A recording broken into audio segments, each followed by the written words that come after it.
ċensu ta' Bone serva bħala raba President ta' Malta bejn l-1989 u l-1994. L-eks-President ta' Malta twilet fil-belt Awċija tar-Rabat fit-30 ta' Marzu tal-1913 huwa kien li żar fost 10 ulied. Igradwa bħala tabib fl-1937. ċensu ta' Bone żżewweġ lil Marija Wirt fit-23 ta' Novembru tal-1943. Fis-snin ta' wara l-gwerra mar jistudja l-Ingilterra fejn speċjalizza fl-oftalmoloġija mill-Università ta' Oxford. Wara tqabbad jissorvelja l-kampanja kontra l-marda fl-għajnejn it-trakoma.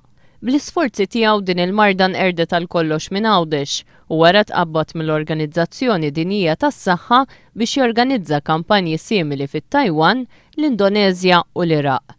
F'nofs is-snin 50 waqqaf l-Assoċjazzjoni Medika li tagħha kien president għal snin twal.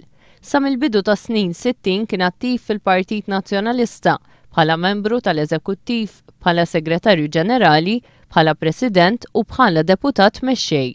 Ħareġ għall-elezzjoni l-ewwel darba fl-1962 u baqa' jkun elett fil-Parlament sal-1987.